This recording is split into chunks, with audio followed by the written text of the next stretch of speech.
सभी सूरा राजा उदास हो गए। कोई भी सूरा राजा ऐसा नहीं था जो रेणुका से लड़कर बिना घाव के बचा हो।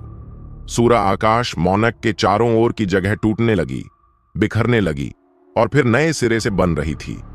यह उसकी ताकत का एक साइड इफेक्ट था, न कि जानबूझकर किया गया। हालांकि सूरा आकाश साम्राज्य तीसरे नंबर पर था, लेकिन सूरा आकाश मोनार्क की ताकत मोनार्क ऑफ स्टार्स के लगभग बराबर थी। उसका साम्राज्य तीसरे नंबर पर था क्योंकि वह अपनी ताकत को और बढ़ाने में आलसी था। कहते हैं अगर चाहे तो वह किसी भी वक्त दूसरे मोनार्क ऑफ स्टार्स बन सकता है। अब तक सूरा सूर्य या सूरा चंद्र मोनार्क ने उससे कभी मुकाबला नहीं किया और उसकी असली ताकत का पता नहीं चला। 9 सूरा मोनार्क में से वह सबसे रहस्यमय था। सभी सूरा राजा उत्सुकता से मोनार्क्स की बात सुनने के लिए झुके हुए थे। क्या वे जल्दी ही इस विष के खिलाफ कोई उपाय खोज चुके थे? आसमान के मोनार्क ने गले में खंखार भरी। दुर्भाग्यवश हमें अभी तक कोई एंटीडोट नहीं मिला है। हमारी पांचों साम्राज्य की संयुक्त कोशिशों के बावजूद हम केवल एक प्रिलिमिनरी एनालिसिस तक ही पहुंच पाए हैं। सूरा जाति हर्बलिज्म और पोटियन मेकिंग में खास माहिर नहीं थे और केवल तारामंडल साम्राज्य ही था जिसने विज्ञान और अनुसंधान में विशेष प्रगति की थी। पांचों जीवित साम्राज्य मिलकर भी उसके आधे से कम रिसर्च कैपेसिटी के बराबर नहीं थे। अगर तारामंडल साम्राज्य अभी भी मौजूद होता तो कम से कम रेणुका नगर के येलो पॉइजन के लिए कोई काउंटर मेजर खोज लिया होता। दुर्भाग्यवश वह रेणुका नगर के उदय के पहले ही नष्ट हो चुका था। पांचों साम्राज्यों को कम से कम 1 या 2 साल लगेंगे इस पॉइजन के लिए कोई परिणामपूर्ण एंटीडोट खोजने में और उसके उत्पादन में 2 गुना समय। परंतु रेणुका नगर उनके दरवाजे पर दस्तक दे चुका था। उनके पास और इंतजार करने का समय नहीं था। सूरा मोनार्क्स के पास अब कोई विकल्प नहीं था सिवाय जल्दी और प्रभावी उपाय खोजने के। पहाड़ों के मोनार्क जो ताकत से भरे थे और हिलते ही उनके मांसपेशियां कंपा उठती थीं, बोले, यह पॉइजन कितना भी पोटेंट क्यों ना हो, रेणुका नगर का आकाश से इसे गिराने का तरीका रक्षा के लिए आसान है। अगर हम पॉइजन को छूने से बचें तो सब ठीक रहेगा। समुद्र के मोनार्क जो स्लेंडर और हैंडसम थे ने कहा, इस सभा में हम एक टेक्निक वितरित करेंगे जिससे हर सूर्य एक आग को समन कर सकेगा। अगर आप पॉइजन को अपने पास आते देखें तो इस टेक्निक को एक्टिवेट करके पॉइजन को जमीन पर गिरने से पहले जला दें। सूर्य के मोनार्क ने जोड़ा, इस टेक्निक को वितरित करने के बाद इसे अपने सभी सूरा योद्धाओं और अपनी सारी प्रजा को सिखाएं। यह टेक्निक फूल प्रूफ नहीं थी पर प्रभावी उपाय जरूर था। सूरा राजा एक दूसरे की ओर देखते हुए मुस्कुराए और राहत महसूस की कि वे इस सभा में आए। चंद्रमा के मोनार्क ने जोड़ा, हमारे पास एक और टेक्निक है। यह टेक्निक विदेशी रक्त से खरोंच स्कैब्स बनाती है जो आपको कुछ रक्षा प्रदान करती है और पॉइजन को शरीर में प्रवेश करने से रोकती है। कोई भी रक्त स्रोत पर्याप्त है, आपके दुश्मनों का हो, जेनेटिक लाइफ फॉर्म्स का हो या अपना ही। लेकिन समुद्र के मोनार्क ने चेतावनी दी, हम नहीं जानते कि अगर आप अपने ही रक्त का उपयोग करें तो यह पॉइजन को रोक पाएगी या नहीं, और हम युद्ध भूमि पर ऐसा करने की सलाह नहीं देते। सूरा राजा पांचों मोनार्क की बुद्धिमत्ता पर आश्चर्यचकित थे कि उन्होंने इतनी जल्दी 2 काउंटर मेजर्स निकाल लिए। सूर्य के मोनार्क ने कहा, हमें रेणुका नगर में उभर रहे असामान्य रूप से शक्तिशाली हंटर्स पर भी ध्यान केंद्रित करना होगा। कुछ सूरा राजा जितने ही शक्तिशाली हैं, मनुष्य इतने शक्तिशाली कब हो गए? ये सवाल सूरा राजा बार बार खुद से पूछ रहे थे। उनकी शक्ति अचानक से आई थी, बिना सूरा को तैयारी का मौका दिए। सूरा राजा अपने दांत पीस रहे थे। इतनी तेजी से विकसित हो रहे दुश्मन का मतलब अच्छा नहीं था। उन्हें मनुष्यों को किसी भी कीमत पर हराना होगा। चंद्रमा के मोनार्क ने बलदेव और फरहान के नाम से 2 चित्र निकाले। एक पुरुष तेज जलती हुई आग में लिपटा था जिसकी चमक सूरज को भी धुंधला कर सकती थी। उसके हाथों और पैरों पर स्केल्स थे और वह आधा ड्रैकोनियन जैसा दिख रहा था। दूसरा चित्र हवा और ठंडर से घिरा था जिस पर बाघ और ड्रैगन के लक्षण स्पष्ट थे। बलदेव और फरहान के ये चित्र केवल इसलिए बनाए गए थे क्योंकि केवल वे सूरा ही बच पाए थे जिन्होंने रेणुका नगर के भीतर राइडिंग पार्टियों का सामना किया था। शौटा की सेनाएं सब नष्ट हो चुकी थीं। शिखर की सेनाएं शव बन चुकी थीं। सुरेश की सेना अपने शासक को बचाने के प्रयास में सब मारी गई थी। गौरव की सेना की बीमारी इतनी घातक थी कि उसने खुद की सेनाओं की जान भी ले ली। ये चित्र रेणुका नगर के भीतर से बच निकले सूरा की विवरणों के आधार पर बनाए गए थे, इसलिए वे कुछ हद तक असत्य और अतिशयोक्ति से भरे थे। इतने एम्बेलिशमेंट के कारण बलदेव और फरहान भी शायद खुद को इन चित्रों में पहचान न पाएं। चंद्रमा के मोनार्क ने समझाया, हमारे रेणुका नगर के स्रोतों के अनुसार उन हंटर्स ने जो एलाइड इन्वेजन फोर्सेस को मार डाला वे टीम जेनिथ के सदस्य हैं और उनकी शक्ति सबसे मजबूत सूरा राजाओं के बराबर है। ये रेणुका नगर के एलीट्स हैं। सूरा राजा यह मानने में कठिनाई महसूस कर रहे थे कि सिर्फ मनुष्यों ने सूरा मोनार्क को परास्त कर दिया हो, लेकिन इन चित्रों को देखने के बाद सब समझ में आने लगा। ये मनुष्य नहीं बल्कि essentially peak grade life forms थे। असल में यही सही था कि सिर्फ ऐसी मॉन्स्ट्रस शक्तियां ही सूरा राजाओं को हरा सकती थीं। रेणुका नगर से बच निकले सूरा ने अपने आप को कुछ हद तक मनुष्यों की क्षमताओं के बारे में जानबूझकर बढ़ा चढ़ाकर बताया था। मनुष्यों से हारना शर्मनाक था, लेकिन मानव रूप में छिपे राक्षसों से हारना कम अपमानजनक था। चंद्रमा के मोनार्क ने जारी रखा, हमारे स्रोतों के अनुसार बाएं तरफ का आदमी बलदेव के नाम से जाना जाता है और दाहिने वाला फरहान है। आसमान के मोनार्क ने जोड़ा, हालांकि बलदेव इंसान जैसा दिखता है, वह युद्ध में आधा ड्रैकोनियन रूप में बदल जाता है। कहा जाता है कि उसके पास आर्क लाइट ड्रैगन का ब्लड लाइन है और उसकी शक्तियां भयावह हैं। सूरा स्रोत इतने सटीक नहीं थे। रेणुका नगर में भी उन्हें तथ्य और झूठ अलग करना पड़ता था। कुछ सूरा राजा हैरान होकर बोले, एक पीक ग्रेड ड्रैगन का ब्लड लाइन, ये बलदेव आधा जाति वाला नहीं हो सकता। उनके बगल में एक सूरा राजा ने आंखें घुमाई, यह असंभव है। तुम्हें तारामंडल साम्राज्य के मोनार्क के प्रयोग याद नहीं? उसने कई बार कोशिश की लेकिन कभी सफल नहीं हुआ। भले ही विभिन्न जाति के सदस्य एक दूसरे से संभोग कर सकते हों, उनकी बायोलॉजी इंटरब्रीडिंग की अनुमति नहीं देती। अगर समय मिले तो तारामंडल साम्राज्य द्वारा वितरित साइंस मैगजीन सीरीज देखो। मोनार्क ने इसे खुद तैयार किया था ताकि सूरा की दुनिया की समझ बढ़ सके, और इसमें मोनार्क द्वारा किए गए कई प्रयोगों का विवरण है। सच तो यह था कि मोनार्क ने इस मैगजीन को रिसर्च असिस्टेंट्स खोजने के लिए निकाला था, इसी वजह से उसे फेंगे मिला था। लेकिन ज्यादातर सूरा फिजिकल डोमिनेशन में ही विश्वास करते थे, इंटेलेक्चुअल नहीं। क्या मनुष्यों ने इंटरब्रीडिंग करने का तरीका खोज लिया होगा? यह बहुत संभव है। तुम्हें फेंगे के बारे में पता है? तारामंडल साम्राज्य के मोनार्क का गॉडसन? सूरा राजा कांप उठे। कोई भी मैड साइंटिस्ट्स को पसंद नहीं करता था। शायद हाफ ब्रीड्स फेंगे की क्रिएशंस का अगला कदम है, इसमें आश्चर्य की कोई बात नहीं।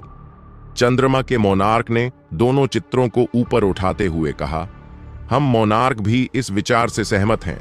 यह संभव है कि मनुष्यों ने जेनेटिक लाइफ फॉर्म्स के साथ अपने शरीर को कंबाइन करके सुपर पावर्ड म्यूटेंट्स बनाए हों। बलदेव एक अपवाद हो सकता है, पर फरहान क्या?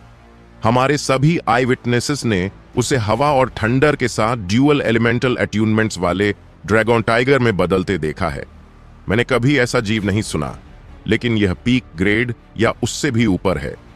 सूरा राजा गंभीरता से फरहान के चित्र की ओर देख रहे थे। आसमान के मोनार्क ने चेतावनी दी, हमें संदेह है कि ऐसे म्यूटेंट्स की संख्या हमारे पास रिपोर्ट की गई संख्या से कहीं ज्यादा है। कम से कम टीम जीनिथ के 6 सदस्य ऐसे म्यूटेंट्स हैं। सूरा राजा और भी गंभीर हो गए।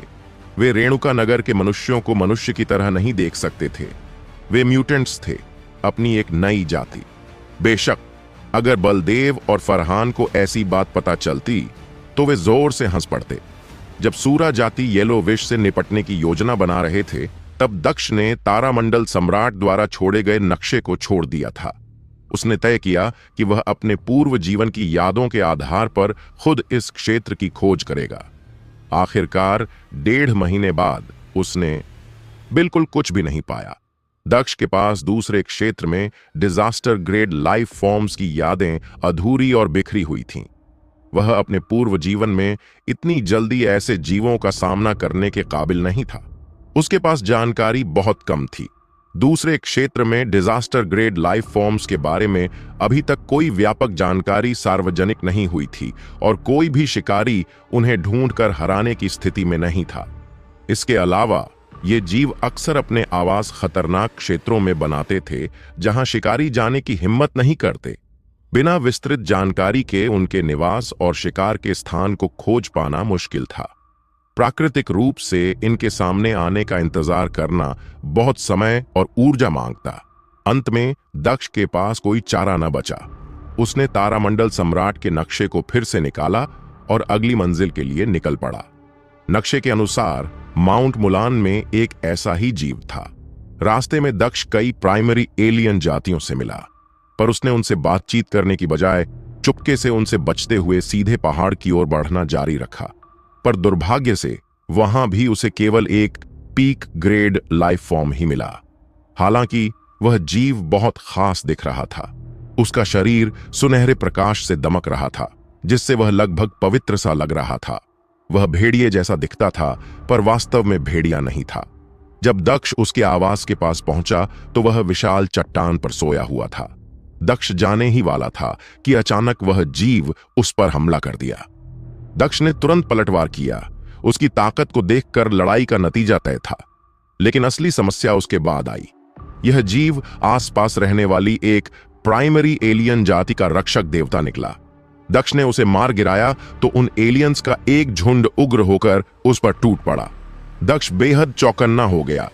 उसने कभी सोचा भी नहीं था कि कोई ऐसा होगा जो पीक ग्रेड लाइफ फॉर्म को अपना देवता मानता हो। उसने समझाने की कोशिश की, पर एलियंस उसकी बात सुनने को तैयार नहीं थे। वे उसे पहाड़ पर एक वेदिका पर बंधक बनाकर बलिदान करने पर तुल गए। दक्ष के पास उनके तर्क मानने का कोई विकल्प नहीं था, इसलिए उसने अपने भरोसेमंद फिस्ट्स का उपयोग करके उन्हें संभाला। देवता, हमारे नए रक्षक देवता, कृपया हमारी रक्षा करें। 1 घंटे बाद दक्ष खुद को एक विशाल सुनहरे सिंहासन पर बैठे पाया और उसके सामने एलियंस उसके चरणों में शीश नवाए हुए थे। वे उस पीक ग्रेड लाइफ फॉर्म को मारते ही पहुंचे थे। जाहिर था वे उसे भेंट देने आए थे, पर उसकी मृत्यु देख बैठे। दक्ष और एलियंस एक दूसरे को देखते रहे। तब उनके समूह के पुरोहित ने चिल्लाया, यह एक दानव है, एक स्वर्गीय विपत्ति। दानव ने हमारे रक्षक देवता को मारा। दानव, आज तेरा अंत होगा। एलियंस की आंखें लाल हो गईं, जैसे वे अचानक जंगली भेड़िए बन गए हों। चूंकि वे अपने रक्षक देवता को भेंट और पूजा देने आए थे, इसलिए वहां हर उम्र और लिंग के लोग थे।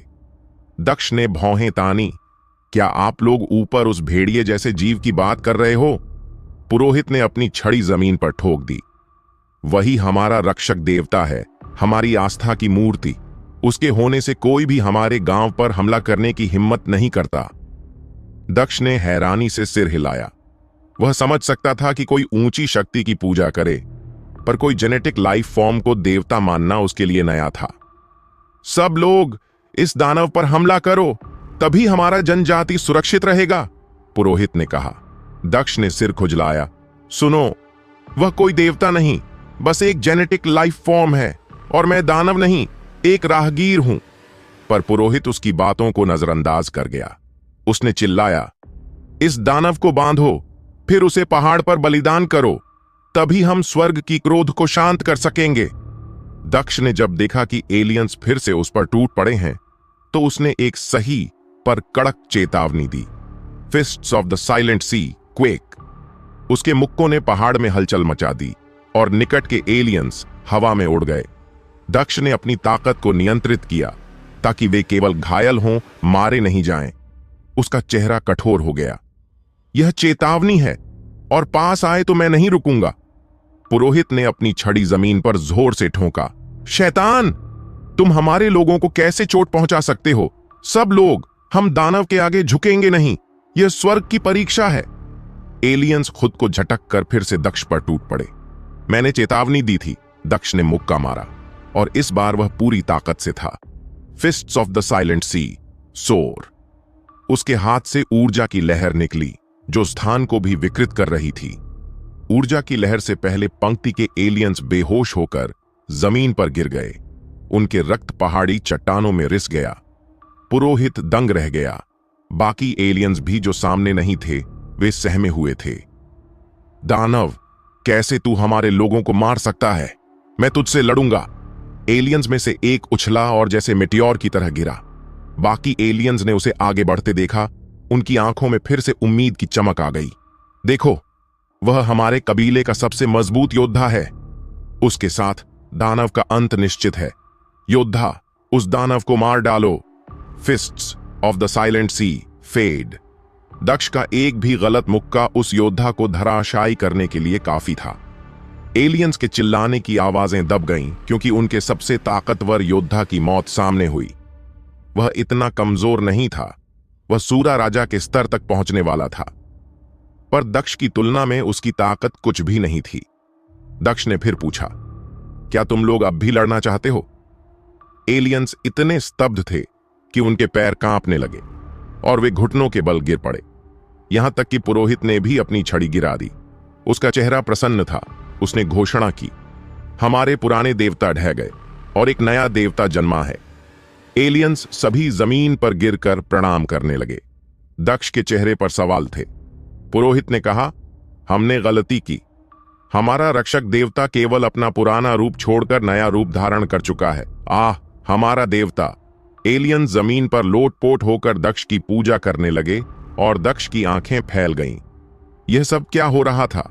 दक्ष जानता था कि दूसरे क्षेत्र में तरह तरह की एलियन जातियां थीं, अपनी अपनी परंपराओं के साथ, पर उसने कभी किसी को अपने विरोधी को देवता मानते नहीं देखा था, भले ही वे उसे हरा ना पाएं। दक्ष ने सचमुच ऐसे परिणाम की उम्मीद नहीं की थी। उसने अपनी ताकत दिखाई थी।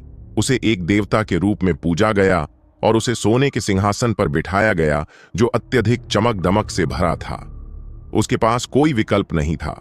अगर वे उसकी बातें सुनने से इनकार करते हैं तो वह अपनी नई भूमिका रक्षक देवता के रूप में स्वीकार कर लेगा।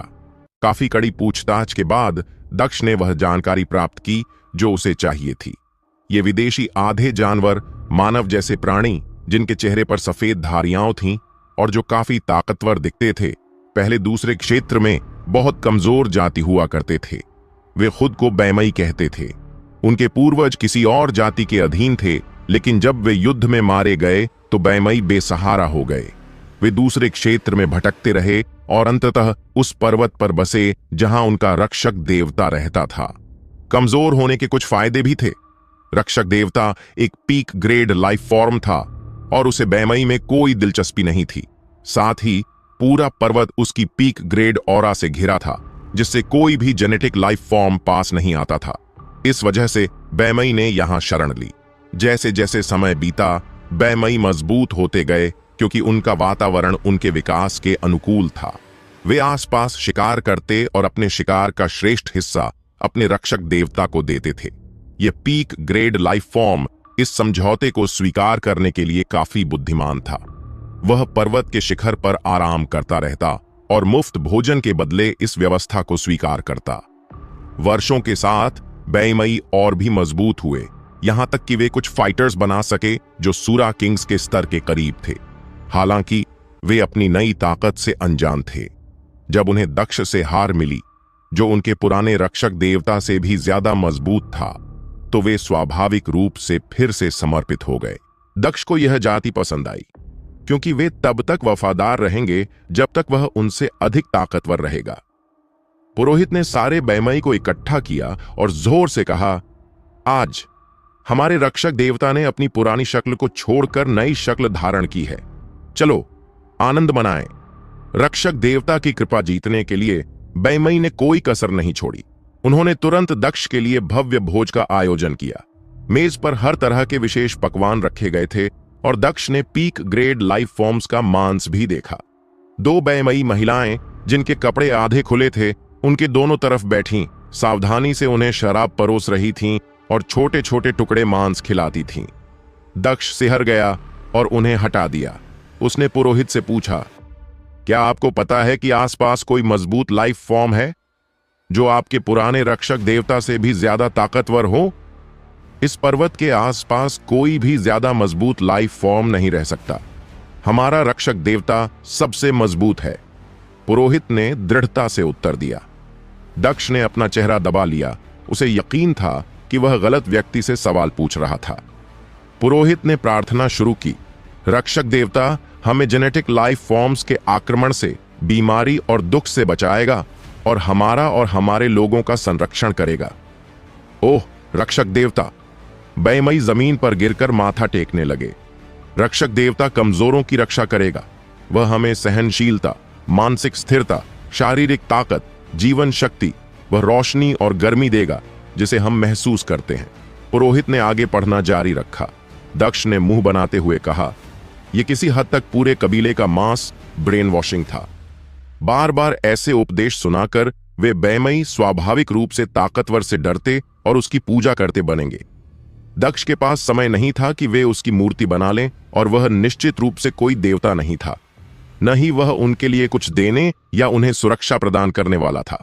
उसे और भी डिजास्टर जीन फ्रैगमेंट्स खोजने थे। दक्ष ने अपने हाथ उठाए। रुको रुको तुम सब! पुरोहित ने मुड़कर पूछा, क्या हमने आपको नाराज किया है रक्षक देवता? दक्ष ने सीधे कहा, मेरे अपने काम हैं। मैं यहां हमेशा नहीं रह सकता। मैं रेणुका नगर नामक बस्ती से आता हूं। अगर तुम दुनिया देखना चाहते हो तो वहां जाओ। अब मेरे पास तुम्हारे साथ खेलने का समय नहीं है। दक्ष ने एक डेविल सोल सक्रिय किया, अपनी पीठ से काले पंख उगाए और हवा में उड़ गया। आश्चर्यचकित बैमई तब तक प्रतिक्रिया नहीं दे सके जब तक दक्ष दूर निकल चुका था। हमारे बिना रक्षक देवता हम नहीं रह सकते। रक्षक देवता आप हमें मत छोड़ो, हम आपके बिना आगे नहीं बढ़ सकते। रक्षक देवता की रोशनी हमारे रास्ते को कैसे दिखाएगी इस अंधकार की दुनिया में? दक्ष ने ऊंचाई से नीचे देखते हुए कहा, तुम सबके पास सूरा रेल में जीने की ताकत है। तुम्हें किसी देवता की जरूरत नहीं। बैमई कमजोर नहीं थे। दक्ष जितना आसानी से उनसे जीत पाया वह इसलिए क्योंकि वह बहुत मजबूत था। पीढ़ियों के स्थिर विकास के बाद बैमई के पास कई प्रबल योद्धा थे जो लगभग सूरा किंग्स के बराबर थे। वे सूरा और रेणुका नगर के अलावा किसी के लिए चुनौती बन सकते थे। वे सबसे ताकतवर नहीं थे, लेकिन कमजोर भी नहीं। उनका शिकार पीक ग्रेड लाइफ फॉर्म्स को भी शामिल करता था। पुरोहित जल्दी से बोला, क्या कुछ ऐसा है जिससे आप नाराज हैं रक्षक देवता? कृपया बताएं, हम कुछ भी करेंगे कि आप यहां रहें। बैमई हताशा में जमीन पर गिर पड़े। कृपया हमें अकेला मत छोड़ो। बिना देवता के हम कैसे जीवित रहेंगे? खुद पर भरोसा करो। पंखों को हिलाकर दक्ष अदृश्य हो गया। एक नक्शा धीरे धीरे उनके पास गिरा। बैमई जहां खड़े थे वहां खामोश थे। वे क्या करें? उनका देवता उन्हें छोड़कर चला गया। एक बैमई धीरे से बोला, हमारा देवता चला गया। कुछ ने सिर पकड़ लिया और व्याकुल होकर आवाजें निकालने लगे। हमने क्या किया? हमारा देवता हमें क्यों छोड़ गया? कुछ इतनी हताशा में थे कि आत्महत्या तक करने की कोशिश करने लगे। नहीं, यह देवता की ओर से दी गई एक परीक्षा है। पुरोहित चिल्लाया। उसने उस नक्शे को उठाया जो धीरे धीरे नीचे आया था। यह वही नक्शा था जो उन्होंने सूरा किंग के खजाने में पाया था, और इसमें रेणुका नगर का स्थान चिन्हित था। पुरोहित गंभीर स्वर में बोला, हमारे देवता ने हमें तीर्थ यात्रा पर जाने के लिए कहा है। तीर्थ यात्रा? पुरोहित ने अपने हाथ फैलाए।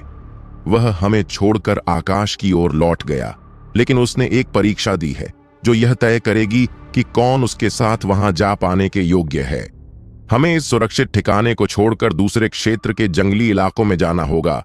हमें रेणुका नगर की ओर बढ़ना होगा। रेणुका नगर की ओर? बैमई कबीले के मुखिया आगे बढ़े। मैं समझ गया। जब हमारे देवता ने हमें अपने आप पर निर्भर रहने को कहा तो उनका मतलब यह नहीं था कि हमें उनके बिना जीना होगा। उनका मतलब था कि हमें अपने दम पर रेणुका नगर तक जाना होगा।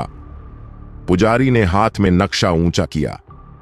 यह हमारे देवता द्वारा दिया गया एक परीक्षण है। आइए हम उनके पद चिन्हों पर चलें और उस पवित्र नगर की ओर बढ़ें। वहां निश्चित ही कोई महत्वपूर्ण कार्य हमारा इंतजार कर रहा है।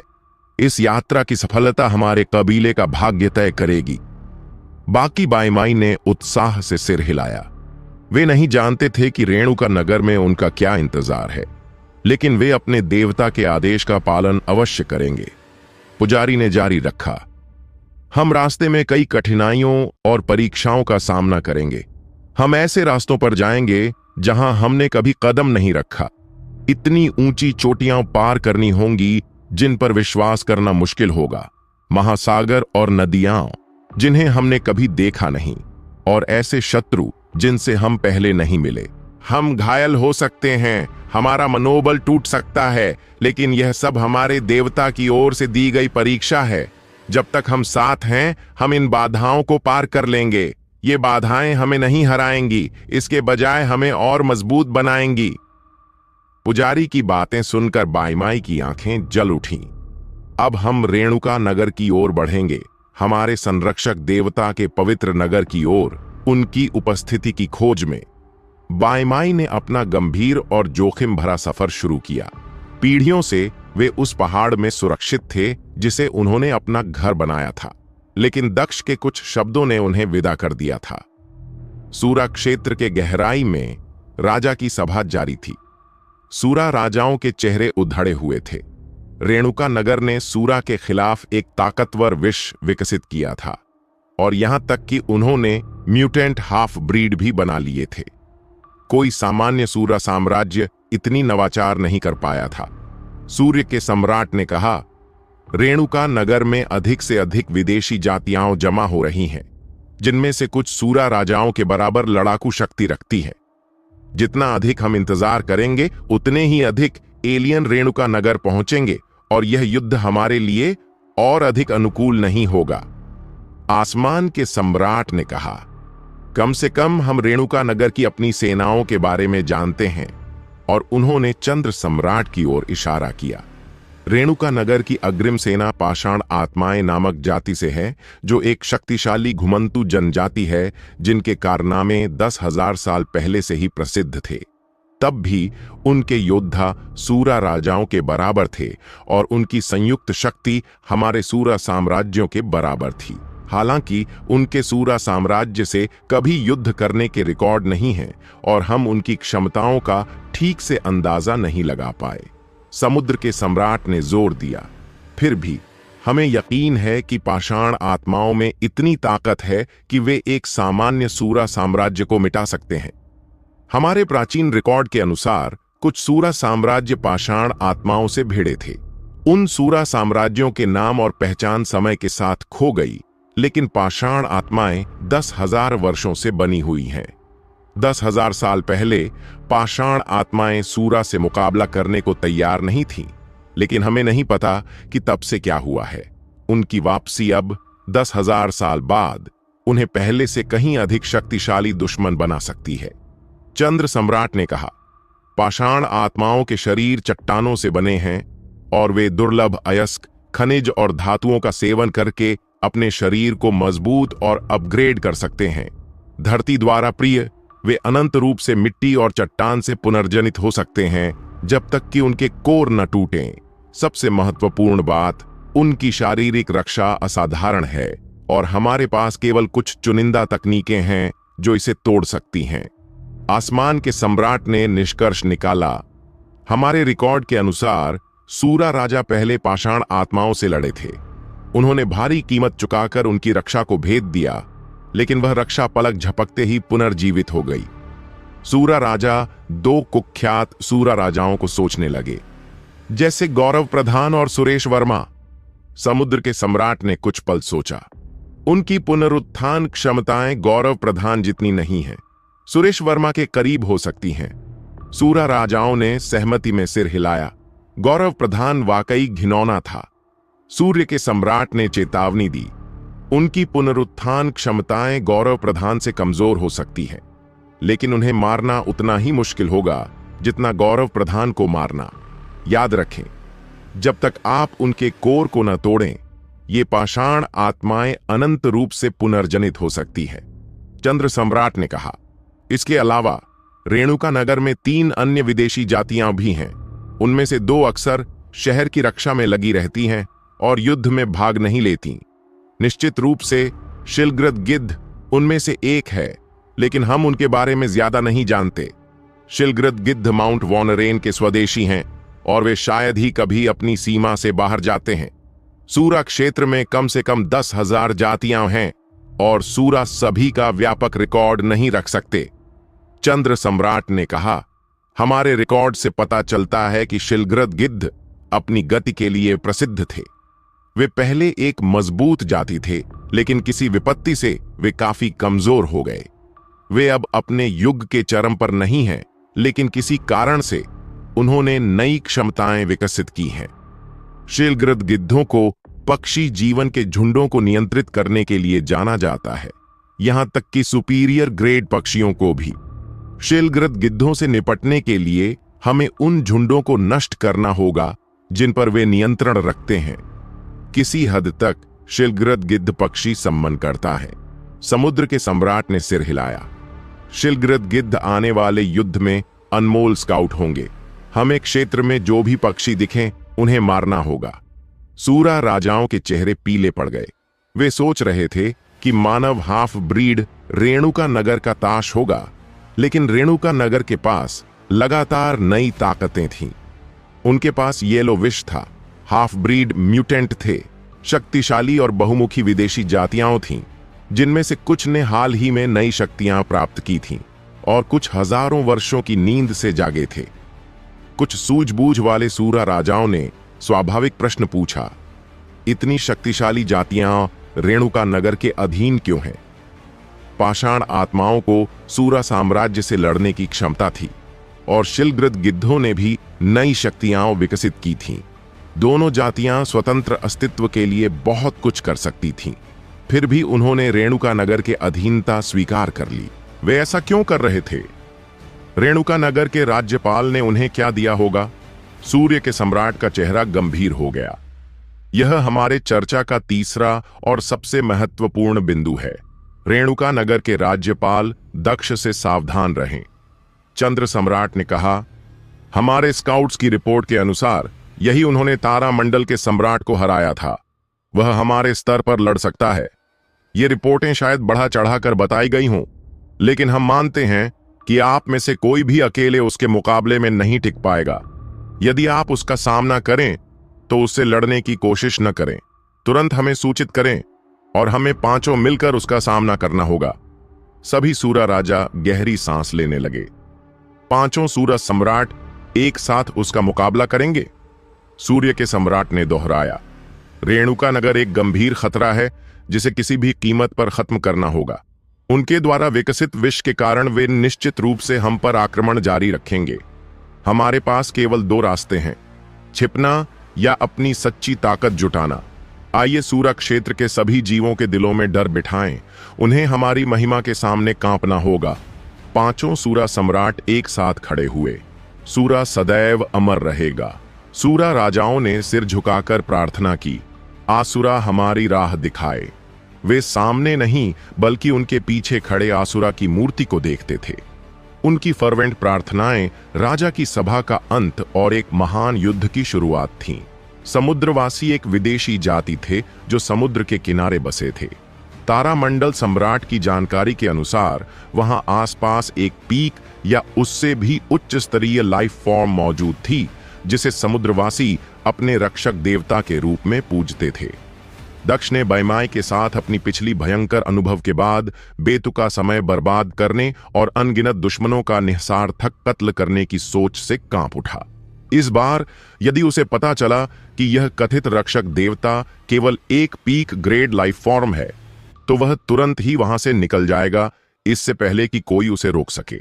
अपने सारे सफर के बाद उसके पास केवल 10 डिजास्टर जीन फ्रैगमेंट्स ही थे, कुल मिलाकर 11। यह परिणाम देखकर वह बहुत निराश था। बिल्कुल आश्चर्यजनक नहीं था। सूरा जाति को डिजास्टर ग्रेड लाइफ फॉर्म्स के अस्तित्व का पता नहीं था और तारामंडल सम्राट ने केवल इतना कहा था कि ये लाइफ फॉर्म्स पीक ग्रेड से मजबूत होने चाहिए। मतलब ये कि सूची में कई लाइफ फॉर्म्स अब भी डिजास्टर ग्रेड बनने से बहुत दूर थे और 1 से 500 साल का समय इस दूरी को पार करने के लिए पर्याप्त नहीं था। डिजास्टर ग्रेड लाइफ फॉर्म्स इतनी दुर्लभ थीं कि तारामंडल सम्राट की जानकारी के बावजूद उन्हें ढूंढना बेहद कठिन था। अपनी पिछली जिंदगी की यादों में डूबते हुए दक्ष को दूसरे क्षेत्र में 3 डिजास्टर ग्रेड लाइफ फॉर्म्स का पता चला, लेकिन तारामंडल सम्राट के रिकॉर्ड जितना स्पष्ट नहीं था। तारामंडल सम्राट की जानकारी बहुत विस्तार से थी और जीवन रूपी जीव की प्रकृति का वर्णन करती थी।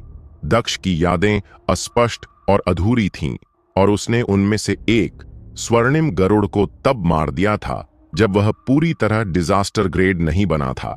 इसके अलावा डिजास्टर ग्रेड लाइफ फॉर्म्स की जानकारी परिवर्तनशील थी और जल्दी पुरानी हो जाती थी।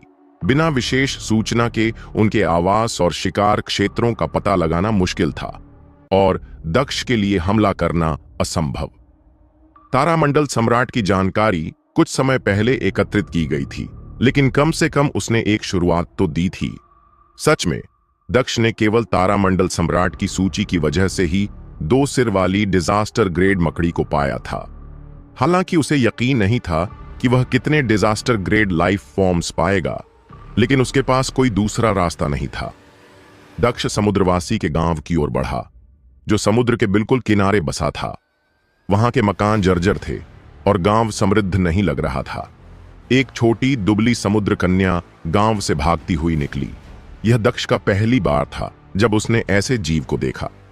उसके बाल नीले थे और कंधों तक लहराते थे। उसकी त्वचा चिकनी और चमकीली थी। बाजुओं पर तराशे हुए स्केल थे और उसके पैरों के तलवे चौड़े थे, लगभग फिन जैसे, जिन पर पतली झिल्ली थी। ये समुद्रवासी मनुष्य और डॉल्फिन के बीच का एक मिश्रण लगते थे, मछली के जैसा नहीं। समुद्र कन्या का शरीर गंभीर रूप से घायल और चोटिल था। वह लकड़ी की तरह दुबली थी और कुछ पीछे से आ रहे किसी खतरे से भाग रही थी। वह दक्ष से टकराई और गिर पड़ी। पीछे से तेज आवाजों के साथ लोग दौड़ रहे थे। उसको पकड़ो, जल्दी पकड़ो, कृपया मुझे बचाओ। वह कन्या जमीन से उठी और दक्ष के धोती के किनारे को ऐसे पकड़ लिया जैसे किसी डूबते को बचाने के लिए हाथ थाम लिया हो। उसकी बड़ी चमकीली आंखों में विनती झलक रही थी। मानव वर्षों में उसकी उम्र लगभग 13-14 साल की थी। समुद्रवासी भीड़ उसके पीछे दौड़ी। वे विभिन्न औजार लेकर आक्रामक मुद्रा में थे। उन्होंने दक्ष को और समुद्र कन्या को एक साथ देखकर नफरत भरी नजरों से देखा। मनुष्य, हट जा, यह तुम्हारा मामला नहीं है। भीड़ का नेता गुस्से में चेतावनी दिया। दक्ष ने पीछे हटकर खुद को कन्या के हाथों से अलग कर लिया। उसे कन्या और जनजाति के बीच झगड़े की कोई परवाह नहीं थी। कौन जाने उसने क्या किया होगा। भीड़ को हैरानी हुई कि दक्ष इतनी आसानी से पीछे हट गया। भीड़ के एक आदमी ने आगे बढ़कर कन्या की बांह पकड़ ली। वह चीखी और फिर से दक्ष की ओर देखते हुए बोली, कृपया मुझे बचाओ, वे मुझे जेनेटिक लाइफ फॉर्म को खिलाने वाले हैं। उस आदमी ने उसके चेहरे पर थप्पड़ मारा। तुम कैसे कह सकती हो उसे समुद्र देवता कहकर? दक्ष की आंखें फैल गईं। क्या उसने इतनी जल्दी समुद्र देवता का कोई निशान पा लिया था? कन्या चीखी, अगर तुम मुझे बलिदान भी कर दो तो भी तुम इस गांव के आसपास ज्यादा मछलियां नहीं पाओगे। इस गांव के आसपास मछलियां नहीं हैं क्योंकि वह जीव उन्हें सब खा रहा है। उस आदमी ने कन्या के चेहरे पर एक और थप्पड़ मारा। बकवास, हम तब तक समृद्ध रहे हैं क्योंकि समुद्र देवता की कृपा है। तुम्हारे लिए बलिदान होना सम्मान की बात है, समुद्र देवता की सेवा करना अनंत काल तक। कन्या ने अपने चेहरे को लाल करते हुए संघर्ष किया। अगर तुम्हें यह सम्मान है तो तुम खुद समुद्र देवता की सेवा क्यों नहीं करते? उस आदमी का चेहरा काला पड़ गया। यह जनजाति ने तुम्हें पाला है और तुम्हारी जिंदगी जनजाति की है। अब तुम्हें इसका बदला चुकाना होगा। कन्या के शब्दों ने तुरंत भीड़ में प्रतिक्रिया जगा दी। तुम्हारा मांस और आत्मा हमेशा के लिए समुद्र देवता के साथ रहेगा। यह सम्मान की बात है। यदि हम चुने जाते तो हम खुशी खुशी बलिदान होते, लेकिन हमें चुना नहीं गया। ऐसे जीने से बेहतर क्या हो सकता है? हम अपनी पूरी जिंदगी समुद्र देवता को समर्पित करते हैं। तुम्हारा बलिदान पूरे गांव के लिए शांति और समृद्धि लाएगा। बेचारा बच्चा भीड़ के सामने टिक नहीं पाया और उसे जल्दी से गांव के अंदर ले जाया गया। तभी दक्ष ने अचानक कहा, क्या मैं इस अनुष्ठान में भाग ले सकता हूं? पहले बात करने वाले व्यक्ति ने भौहें तानी। तुम इस जनजाति के नहीं हो, तुम्हें इसमें आने की क्या जरूरत? दक्ष स्वाभाविक रूप से अनुष्ठान में दिलचस्पी नहीं रखता था, बल्कि उस समुद्र देवता में रुचि था। मैं एक पत्रकार नहीं, बल्कि एक भटकता हुआ गायक हूं। मैं दूसरे क्षेत्र की विभिन्न संस्कृतियों और अनुभवों की खोज करता हूं और इस अनुष्ठान पर एक गीत लिखना चाहता हूं ताकि आपकी संस्कृति और विश्वास को फैलाया जा सके, दक्ष ने समझाया। आदमी अभी भी संदेह में था। कभी भी बाहर वालों को इस अनुष्ठान में देखने की अनुमति नहीं मिली। हर नियम के अपवाद होते हैं, क्या नहीं?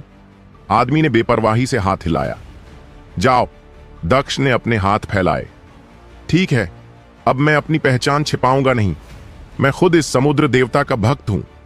जब मैं इस क्षेत्र की खोज कर रहा था, तब मैंने उसकी महिमा की अनगिनत कहानियां सुनी हैं और मैं उसे प्रत्यक्ष देखना चाहता हूं। आदमी ने उठती लहरों की ओर देखा, जो बात करते समय उनके टखनों तक पहुंच चुकी थी। मेरे पास तुम्हारे साथ समय बर्बाद करने का मन नहीं है। मैं नहीं देखता कि तुम भटकते गायक हो या भक्त। तुरंत चले जाओ, नहीं तो मैं कड़ा रुख अपनाऊंगा। कुछ क्षण बाद दक्ष खुद को हवा में उड़ते हुए महसूस करने लगा, यह समझे बिना कि क्या हुआ। वह भीड़ के पास जमीन पर गिर गया। स्थिति का फायदा उठाते हुए दक्ष ने समुद्र कन्या को पकड़ लिया। उसने जोर से कहा, मैं दोहराता हूं, मैं खुद इस समुद्र देवता को देखना चाहता हूं। हालांकि दक्ष ने कदम उठाया था, समुद्रवासी क्रोधित नहीं हुए। वे इधर उधर डर और आश्चर्य से देख रहे थे। जो दक्ष नहीं समझ पाया वह यह था कि ज्वार भाटा अनियमित रूप से बढ़ रहा था। अब पानी का स्तर उसके पैर से ऊपर पहुंच चुका था। हमारा बलिदान लौटाओ, समुद्र देवता आ रहा है। चिंतित समुद्रवासी चिल्ला उठे। गांव के बुजुर्गों में से एक बोला, यह बच्चा ठीक तब भाग निकला जब बलिदान की रस्म शुरू होने वाली थी। हमने काफी समय गंवा दिया है। समुद्र देवता जल्द ही यहां आएगा और अगर कोई बलिदान न मिला तो उसकी क्रोध की चपेट में हम सब आएंगे। दक्ष ने मुस्कुराते हुए कहा, ऐसा है तो मैं खुद इस समुद्र देवता को देखना चाहता हूं। तभी समुद्र के किनारे भयंकर कंपन हुआ। समुद्र की लहरें उठीं और गांव पर टूटने को थीं। पर दक्ष आगे बढ़ा। उसकी मुट्ठी ने एक शक्तिशाली झटका भेजा, जिससे आसमान और धरती हिल उठे। लहर समुद्र तट तक पहुंचने से पहले ही बिखर गई। क्षितिज पर और भी ज्वार भाटे उभरने लगे। दक्ष आसमान की ओर उछला। लहरों ने समुद्रवासियों को बहा लिया, जो पसीजते हुए समुद्र देवता से दया मांग रहे थे। आसमान में अचानक काले बादल घिर आए। समुद्र गरज उठा और लहरें लगातार तट पर टूटने लगीं। पूरा गांव समुद्र में डूबने लगा। समुद्र से 9 पानी के भंवर उठे, जैसे आकाश में उड़ते हुए ड्रैगन। इतने बड़े कि 30 आदमी हाथों में हाथ डाले भी उन्हें घेर नहीं सकते थे। दक्ष ने उस कथित समुद्र देवता को देखने के लिए उड़ान भरी। दक्ष की तकनीक इतनी शक्तिशाली थी कि हवा मुड़ने लगी। ऊर्जा की लहरें चारों ओर फैल गईं और पानी की स्तंभों को चीर दिया। पानी की सतह के नीचे एक छाया दिखी। मिल गया। पीछे एक सांप की छवि उभरी। जैसे ही उसने नीचे मारा, सांप समुद्र में छलका और पानी के धमाके के साथ लड़ाई छिड़ गई। अंततः दक्ष ने उसे ऊपर खींचा। जो जीव उभरा वह पूरी तरह काला था, लंबा शरीर था और 9 सिर थे। उसकी काली मोटी त्वचा से लंबे तंतु निकले हुए थे और प्रत्येक सिर पर अजीब और डरावना सूंड था। यह एक विशाल 9 सिर वाला समुद्री खीरा था। हाय, यह तो अभी भी पीक ग्रेड लाइफ फॉर्म है। यह लगभग डिजास्टर ग्रेड था, पर सीमा पार नहीं कर पाया था। इसे समुद्र देवता कैसे कह सकते हैं? सचमुच डिजास्टर ग्रेड लाइफ फॉर्म्स पाना बहुत मुश्किल था। जो समुद्र कन्या दक्ष की बाह में थी, उसने हैरानी से दक्ष की ओर देखा। वह शायद देवताओं में विश्वास नहीं करती थी, पर 9 सिर वाला समुद्री खीरा असाधारण ताकतवर लग रहा था। लेकिन दक्ष इसे कुछ खास नहीं मान रहा था। समुद्र की सतह हिली, लहरें बढ़ीं और समुद्र तट की ओर एक भयावह तूफान बनकर आ रही थी। एक आपदा आकार ले रही थी। 9 सिर वाले समुद्री खीरे ने एक बार फिर हमला किया। उसका शरीर फूला और उसके 9 सिरों से 9 पानी के स्तंभ फूटे। स्तंभ आपस में लिपट गए और दक्ष की ओर बढ़े, जिसे बचना पड़ा। पानी के स्तंभ समुद्र की सतह को चीरकर 2 हिस्सों में बांट दिए। जब वे जमीन पर गिरे तो पानी की बड़ी बौछार आसमान में छिटकी और आसपास की चट्टानें टूटने लगीं। समुद्री खीरा भयानक दिख रहा था और उसकी ताकत भी भयंकर थी। समुद्रवासी तट पर वापस तैर आए। वे कुशल तैराक थे, इसलिए डूबना उनके लिए मुश्किल था। उन्होंने दक्ष को देखा और भौहें तानी। कैसे तुम समुद्र देवता को चुनौती दे सकते हो? तुम्हारी मौत निश्चित है। क्या एक मनुष्य किसी देवता से मुकाबला कर सकता है? सभी लोग देखो, समुद्र देवता के क्रोध का नतीजा। समुद्र में कोई भी जीव समुद्र देवता को हरा नहीं सकता। वे चाहते थे कि दक्ष मर जाए। अगर उसने रस्म नहीं रोकी होती तो गांव बर्बाद नहीं होता। बस उस बच्चे को बलिदान करना था, लेकिन दक्ष ने उसे बचा लिया। इसलिए समुद्र देवता इतना क्रोधित हुआ। 9 सिर वाला समुद्री खीरा एक और हमला करने लगा। उसका शरीर फूला और 9 पानी के स्तंभ निकले। वे मिलकर एक विशाल ड्रैगन बन गए जो दक्ष को निगलने वाला था।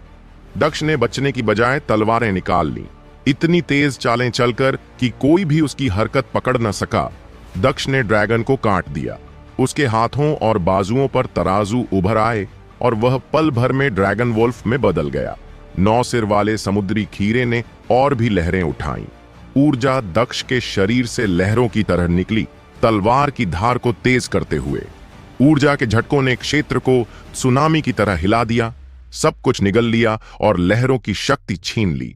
आक्रमण समुद्री खीरे की ओर बढ़ा और उसे चीर डाला, लेकिन समुद्री खीरे की पुनर्जनन क्षमता बहुत मजबूत थी। उसने दक्ष के हमले को झेला और जल्दी से अपनी चोटों को भरना शुरू कर दिया। ओह, यह लो! एक अधोलोक नहर उत्पन्न हुई जो समुद्र में दहाड़ती हुई गई। तलवार की ऊर्जा काले तरंगों जैसी उछली और समुद्री खीरे को इस कदर चीर डाला कि उसकी पुनर्जनन शक्ति भी धीमी पड़ गई। समुद्रवासी दंग रह गए कि उनका देवता एक बाहरी व्यक्ति के हाथों मारा गया। यही उनका समुद्र देवता था और अब वह मरा हुआ था। दक्ष ने उनकी मान्यताओं को चुनौती दी थी और जीवित रहा। कोई भी ऐसा नहीं कर सकता था, पर दक्ष ने उनकी सीमाओं को स्वीकार नहीं किया। उसने समुद्र देवता के खिलाफ अपनी तलवार उठाई और असंभव को संभव बना दिया। देवता हत्यारा! एक समुद्रवासी चिल्लाया। वह देवता हत्यारा है! बाकी भीड़ ने दोहराया। समुद्रवासी दक्ष से डरकर भागने लगे। दक्ष ने गहरी सांस ली। यह कथित समुद्र देवता बहुत कमजोर था। अब मैं और भी ताकतवर लाइफ फॉर्म्स कहां ढूंढूं? समुद्रवासियों में चीख पुकार मच गई और वे बदहवास होकर भागने लगे। दक्ष उनके इस व्यवहार से काफी संतुष्ट था। अगर वे उसे देखकर बाई मई जनजाति की तरह पूजा करते तो अजीब होता। जैसी उम्मीद थी, समुद्रवासी उससे भयभीत थे, पर दक्ष को यह नहीं दिखा कि एक जलनारी थी जो बाकी सबसे अलग थी। वह छोटी बच्ची जो अभी भी उसके हाथों में थी। उसकी आंखों में एक चमक थी जो उस वीर व्यक्ति को देख रही थी जिसने असंभव प्रतीत होने वाले समुद्र देवता को पल भर में परास्त कर दिया था। जो समुद्र देवता जीवन और संसाधनों का गला घोंट रहा था, उसे दक्ष ने 2-3 वारों में समाप्त कर दिया। वह स्पष्ट रूप से समुद्र देवता से भी अधिक शक्तिशाली था।